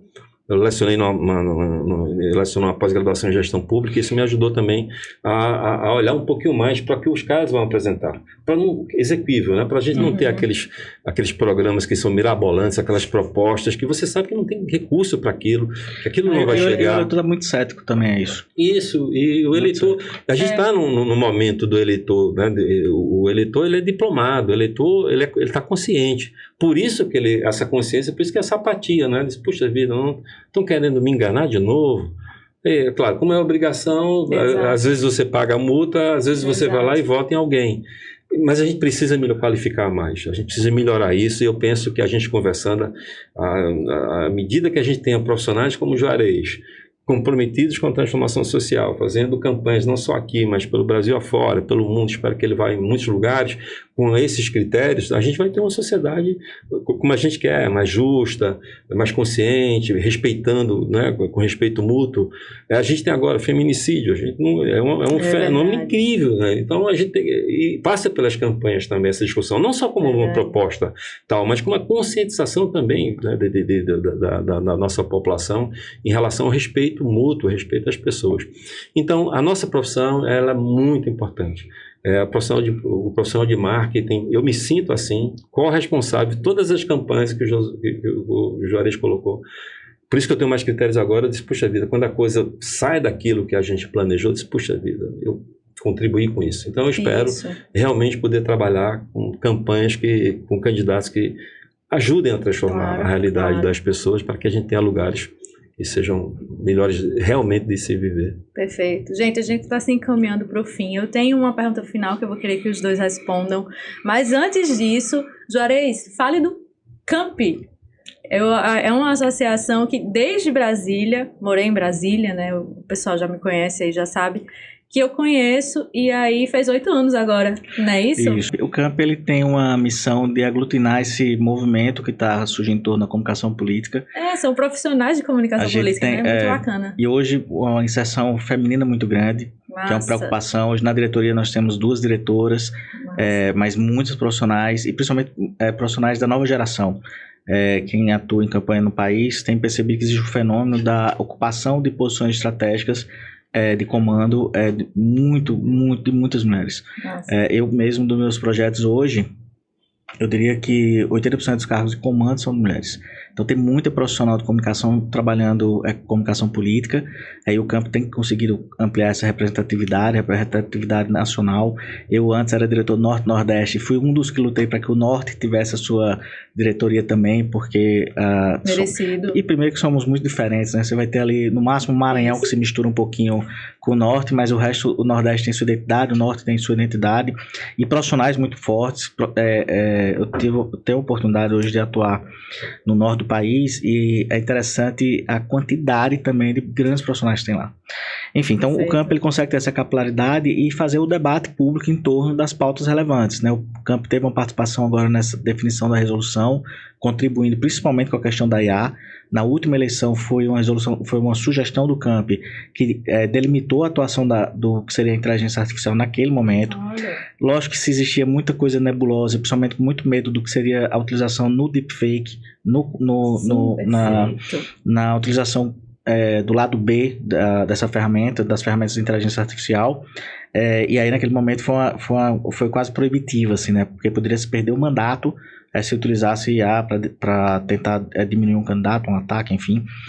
Inclusive a deepfake, até positivo naquele momento, foi vetado. Agora você tem uma série de mudanças, ainda com o termo besterol, de botar qual é a ferramenta, como se isso fosse fazer diferença ou não, se a inteligência artificial... né? Todo dia surge uma ferramenta nova, enfim. Algumas coisinhas ali, Pedro Caso, que fazem parte dessa lógica brasileira de legislar e, enfim, impor regrinhas. Mas o campo está muito presente nesse debate. E o que é mais interessante é a pluralidade. A gente tem hoje profissionais que são da nova geração, e é que está lógico, profissionais que têm uma vivência de mercado, tem que ter tem critérios muito claros para poder também entrar. E indicação também, né? Você tem, hoje agora são 3 profissionais que precisam validar a sua entrada. Tem esse processo. Tem. Então... E agora também vai ter um processo que depois dessa validação ainda passa por um edital onde outros membros podem... Vamos lá. Não é um privilégio do marketing político ter pessoas que são antiéticas. Todas as profissões têm profissionais antiéticos atuando. E por falta dessa coisa associativa, a gente já teve uma associação muito grande no país, mas isso acabou se perdendo um pouquinho ao longo do tempo. Eu digo se perdendo no sentido assim, foi fragmentando e tal. E hoje o campo tem esse papel de tentar buscar esse debate ético em torno da nossa profissão, de provocar essas reflexões mais densas, como o Lucas trouxe aqui, do nosso propósito quanto profissionais. Tanto que o campo ele sempre tem uma palavra muito presente em todas as suas ações, que é a questão da democracia. Né? Até a gente tinha um último debate na Assembleia Anual do ano passado, que se entendia até que caberia ter um conceito quase de guardião da democracia. Porque na essência o trabalho, eu até brinco, meus amigos sabem que quando eu brindo, eu sempre brinco brindando assim, a democracia, porque afinal a gente trabalha com isso, né? Sem democracia não tem trabalho da gente não. É verdade. Só se a gente for amigo do ditador. Mas no geral não tem trabalho. A democracia, ela é o instrumento, ela ainda é o melhor formato de convivência social, e de definição de poder, enfim, onde você tem representado pelo menos o desejo da maioria ali, e aí a defesa disso contra profissionais que atuam diretamente com a democracia é muito importante. E aí essa clareza de princípios, o campo tem se estimulado muito, além de nossas iniciativas que são importantes, né, como o seminário que a gente deve promover esse ano, que são anos eleitorais, de encontro profissional, onde a gente consegue debater, colocar profissionais que atuaram em grandes campanhas, nesse caso, desse ano, profissionais que trocam experiências, é muito importante, e também o Prêmio Camp, que se consolidou hoje como uma das maiores premiações da América Latina. É um prêmio eu fiz parte do GT, e uma das minhas preocupações era o seguinte, porque você colocava lá, melhor campanha de prefeito, você tinha a melhor campanha de prefeito de São Paulo competindo contra a melhor campanha de prefeito do interior de algum lugar do Norte-Nordeste ou do Centro-Oeste mesmo do Brasil. Enfim, e aí se criou critérios que cidades que vão até primeiro turno, e cidades que têm primeiro turno e cidades que têm segundo turno. Então isso já deu uma capilaridade para o prêmio representativo. Isso, e eu até acho que caberia, né? Se você colocar cidades até 50 mil eleitores, você vai ter e vai ver campanhas incríveis. No ano passado nós fizemos 8 campanhas em 4 regiões. Em todas elas, as campanhas do Norte e Nordeste em especial, as cidades vizinhas, as campanhas que a gente competiu, eram de excelência, assim, incrível. incrível. E digo mais, eu não tô falando daquela criatividade, sabe aquele negócio ali, é uma peça bonita, é um jingle que anima as pessoas, não.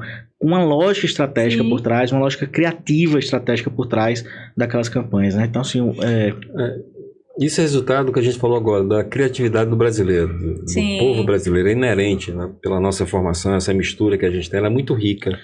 Então a gente vê isso muito aparece muito na comunicação, na propaganda, mas a gente tem, né, em outros segmentos. E aqui está fazendo justiça, inclusive justiça no sentido de referendar o que é feito na Paraíba. A Paraíba tem grandes profissionais. Hoje eu encontrei uma menina que chama Marta, que ela é de uma cidade, eu não vou lembrar, Semanaíra Tavares, que é perto da região de Princesa Isabel. E a campanha que ela fez, agora recente, quando eu fui ver as peças, eu disse, que campanha maravilhosa. Com certeza, low cost total, com a equipe ali se virando, o cara do celular tem que fazer o vídeo e tal, não sei o quê. Hoje em dia tudo é muito acessível também, um dronezinho hoje que você consegue ter, então tem em todo lugar. É razoável. Então a campanha é muito, muito bem feita, lá na região de Princesa Isabel, na Paraíba, divisa com Pernambuco, ali já no finalzinho do estado, e campanhas sendo muito, muito bem executadas. Então, assim, eu diria que o Camp, ele tem essa missão, acho que ele tem que ter essa capilaridade nacional, mas, acima de tudo, provocar essa reflexão. Porque é um mercado, e às vezes as pessoas são dominadas por isso, e é um mercado que tem muito ego, você lida com jogos do poder, você senta na mesa com poderosos. Então, se você perder a noção do que é esse princípio e propósito, e que defender a democracia tem que ser parte para que exista o próprio mercado, sem democracia não existe nosso mercado, você perde um pouco a essência. Então, acho que o Camp tem cumprido esse papel, junto com outras iniciativas que têm ocorrido no país. Eu sou muito entusiasta também do Compol, que trouxe para o país esse modelo de eventos. Tivemos agora as edições regionais, foi sold out em todo o país. Em todo o país foi esgotado. Eu estou falando país literalmente. Boa Vista, Acre, rodou o país inteiro. E vai ter agora, acho, mais duas edições, que é Belo Horizonte e Campinas.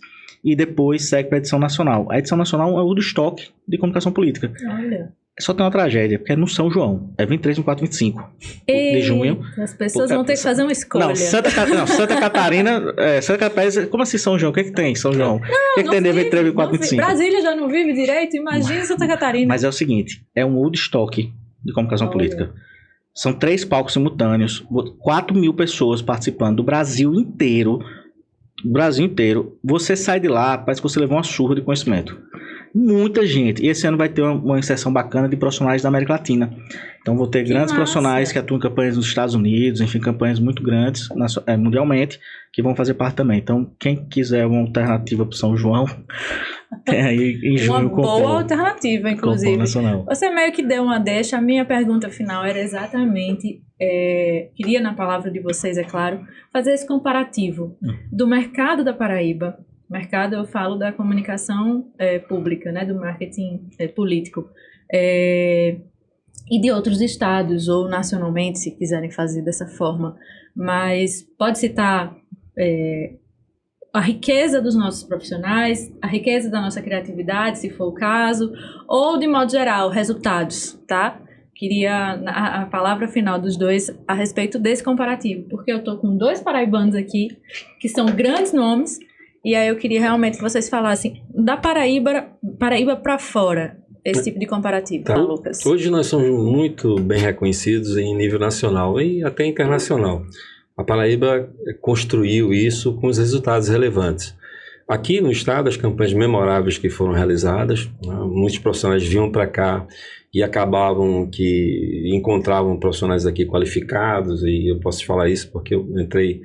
Já estou há muito tempo trabalhando com isso. Quando eu tive a oportunidade de trabalhar com Stalin Vieira, e Stalin, logo depois que nós nos conhecemos, ele disse: olha, Lucas, né? Aí começou a falar, né, elogiando-nos. E aí a gente também tem no campo das pesquisas, né? A gente tem qualitativa e quantitativa, tem o Alpha do Emanuelton, tem o Seis Sigma do Pedro, a Tato da Tatiana, acho que é o IP4 da Carol. Então a gente tem que trabalham no Brasil inteiro, institutos que trabalham hoje tanto fazendo qualitativa como quantitativa no Brasil inteiro, profissionais de marketing como Juarez, E outros mais, o Zé Maria, que veio de Pernambuco para cá, lá no início, Zé Maria, excelente profissional, Jurandir. Bom, mas voltando, nós que tivemos experiências, né, fora, uma grande experiência nossa foi a campanha em nível nacional do Jair Bolsonaro, uma campanha muito polêmica. A gente fez muita gente nem entendia, e eu não podia aparecer, a Veja conseguiu saber quem estava por trás na pré-campanha, e aí a minha vida, quando a Veja chegou e mostrou lá pra gente que a gente estava fazendo, depois criaram um fato, um factoide pra gente, porque perceberam que a gente era um flanco. Logo depois teve a facada com ele. Enfim, nos eventos, nas campanhas que o Juarez está fazendo. Então, a campanha deu certo. Ou seja, o que eu falava em 2018, o que a gente fez, todo o conceito, todo o posicionamento, Mundo do Brasil de Verdade, do Gingo, todo o material oficial que foi feito por a gente, profissionais da Paraíba, o Jobson, que agora está com a Job, que é a produtora maravilhosa dele, ele foi um dos editores. Maravilhoso. E o Beto Kiss, e outros que eu levei para lá. Não vou lembrar dos nomes deles todos aqui, mas como são campanhas passadas, eu posso falar. Mas eram profissionais da Paraíba que estiveram andando no Brasil inteiro, eles que acompanhavam o Bolsonaro, eles que estavam lá, a gente que criou a produtora, nós montamos a produtora na casa do Paulo Marinho, nós vivenciamos tudo aquilo. E não era uma campanha não fácil, era uma campanha difícil. Mas, novamente, nós somos profissionais, era uma campanha que a gente teve um momento e ainda tem esse preconceito. Eu lembro que lá uma pessoa me disse, olha, eu fui contra a sua contratação, você vem lá da Paraíba para cá. Então a gente, mesmo com esse trabalho que o Juarez tem feito, que a gente tem feito, ainda existe um preconceito, porque Paraíba, tem muita gente até que tem problemas em relação à geografia. Acha que no Amazonas tem Taba lá, que você vai encontrar aquela coisa dos índios, as aldeias, tal, no Manaus. Você tem, mas não é, tem Parintins, tem outros lugares, Manacapuru, mas não em Manaus. Manaus é uma metrópole. Mas as pessoas acham que, algumas pessoas de lá, que eu ficava, né? Tem uma pessoa que me disse, olha, eu sou da nata do Rio de Janeiro, eu sou da pirâmide, da ponta da pirâmide, do Leblon. Aí eu disse, caramba, aí eu sou pau de arara, né? Se joga. Eu sou pau de arara, né? Eu sou pau de arara. Eu sou lá da Feira de São Cristóvão, brincando com ele, mas eu moro em Botafogo, lá no Rio. Gosto muito da Feira de São Cristóvão. Lá tem essa coisa que se chama Paraíba, né? No Rio de Janeiro. Tem, eu quero te falar o seguinte, no Rio. Nós temos excelentes resultados, faremos ainda grandes campanhas aqui e fora daqui, mas ainda existe sim esse preconceito, quando eles dizem que a gente é da Paraíba, não sei como é que é. Eu já tenho uma experiência um pouquinho diferente. O marketing baiano, vamos ser bem sérios, é o baiano que promoveu essa ideia que o Nordeste jogou para fora do Brasil todo, certo. Que o Nordeste é muito bom fazer campanha política. Foi o movimento da Bahia, naturalmente tinha outros personagens que estavam presentes em outros estados, mas a Bahia era uma fábrica de fazer marqueteiro como é ainda. Eu conheço uma nova geração da Bahia lá que você fica assustado, esse povo é extraterrestre. Eu nem conto quando eu digo que são os melhores do Brasil, não, porque eles são do outro planeta, não estão na régua. Mas a galera é muito boa. Mas isso foi pulverizado no Nordeste todo. E eu lembro que quando eu fiz a campanha no Mato Grosso, que é um estado com muita presença sulista, e você sentia que as pessoas se incomodavam. E quando elas se incomodavam, eu virava personagem de Zorra Total do nordestino. Eu fazia aquele sotaque puxado, porque eu sentia elas se contorcendo. Mas elas se submetiam porque tinha a lógica que o nordestino é bom em fazer campanha. Então, comigo, a minha experiência no marketing político foi essa. Diferente quando eu era executivo de comunicação e eu ia para São Paulo, há 20 anos atrás, você sentia essa resistência. Sei que mesmo nesse ambiente corporativo, eu estava morando em São Paulo, voltei para Paraíba semana passada. Estava morando em São Paulo. O que acontece? A Paraíba vive um momento hoje tão interessante que pronto, eu conheci uma das pessoas mais ricas de São Paulo, dono de uma empresa lá muito importante, e quando eu cheguei na sala, falando, tal, ela fez, pô, sotaque é de onde? Eu achei, pô, lá vem, ó, aquela conversa mole de xenofobia, né? Essa pergunta tantas Aí, você é de onde? vezes. Eu fiz, sou da Paraíba. Ela virou, João Pessoa, me levei pra João Pessoa todo ano 2 vezes. Era apaixonada pela Paraíba. Olha, vai para São João de Campina Grande. Então, existe um momento da Paraíba, existe um momento que eu tenho sentido rodando o Brasil inteiro. Pronto, você chega em estados do norte, que o sonho das pessoas, pesquisa qualitativa. Sei. Qual é o seu sonho? Eu queria morar em João Pessoa. Isso, a gente tá o vivendo jovem esse muito. momento, né? E aí quando você para pra ver aqui, você tem um processo migratório pra Paraíba muito grande. Tem, a gente Entendeu? tá E não vivendo é esse só de momento. aposentado, não, como se dizem por aí, não, tá? É uma galera que consegue trabalhar remotamente, é uma galera que vem em Isso, busca de famílias, empreender. Então, o que eu tenho sentido é isso. No marco político, eu sempre senti uma proteção esse lance do Nordeste, mesmo em torno de São Paulo, enfim, sul do país. Tem uma resistência. Um candidato a governador enfim, no estado do Sul, o cara chegou a falar Nordeste, aí depois ele começou a entender a lógica. Acabou. O Nordeste me blindou porque é um celeiro de produção de conteúdo de comunicação política. Então, eu sinto esses dois momentos. O momento que a Paraíba está vivendo faz com que as pessoas tenham um olhar mais curioso, que antes era de rejeição. Eu senti isso na pele há 20 anos atrás, de ter rejeição mesmo. Da pessoa chegar, começar a ouvir meu sotaque, levantar e sair da mesa. No encontro corporativo. Entendeu? Na época que eu não era de comunicação política. Mas, de certa forma, acho que o Nordeste, ele sempre conseguiu me blindar um pouquinho, me blindar em relação a essa xenofobia que existe. E hoje, o momento da Paraíba, nos ambientes de poder, os ambientes empresariais que eu tenho andado, tem tido um olhar mais atento, assim, as pessoas querem entender o que está acontecendo aqui. Perfeito. Maravilha, que bom. Gente, eu não tenho nem como... Passamos da hora, certeza, certeza. Maravilha, que bom. Rafael tá chorando ali do outro lado, brincadeira, gente. Foi uma aula, não foi? Foi uma aula. Agradeço demais pela presença de vocês. O espaço está aberto, deixem os arrobas de vocês, das agências de vocês.